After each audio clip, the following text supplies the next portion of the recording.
Daily. Taste the Daily. Isha யோக மையத்தில் கடந்த ஆண்டு தமிழ் தெம்பு என்ற தலைப்பில் தமிழ் திருவிழா தொடங்கப்பட்டது. இந்த ஆண்டு இன்னும் விரிவான முறையில் பிரம்மாண்டமான ஏற்பாடுகளுடன் 150க்கும் மேலான அரங்குகளோடு பிப்ரவரி மாதம் 27 முதல் மார்ச் 9 வரை ஆதியோகி வளாகத்தில் நடைபெறுகின்றது.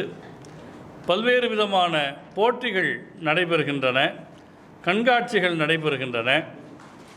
தமிழர்களுடைய பாரம்பரியமான மரபுக்கலைகளை பயின்று கொள்வதற்காக அந்தந்த துறை வல்லுநர்களை கொண்டு பயிற்சி வகுப்புகள் நடைபெறுகின்றன.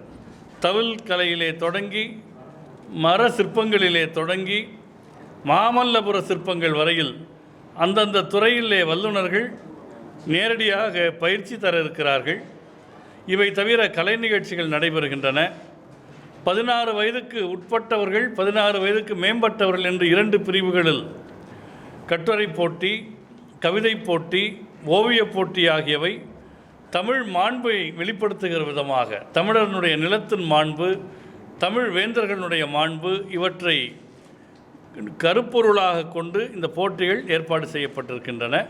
பிப்ரவரி 27 தொடங்கி மார்ச் 9 வரை கோவை ஈஷா யோக மையத்தில் உள்ள ஆதியோகி வளாகத்தில் இந்த தமிழ் கூடுகையாகிய தமிழ் திருவிழாவாகிய தமிழ் தெம்பு நிகழ்ச்சி நடைபெறுகின்றது.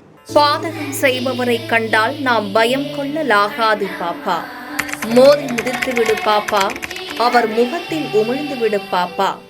அண்மை செய்திகளை உடனுக்குடன் தெரிந்து கொள்ள இணைந்திருங்கள் எம் நாடு தொலைக்காட்சியுடன்.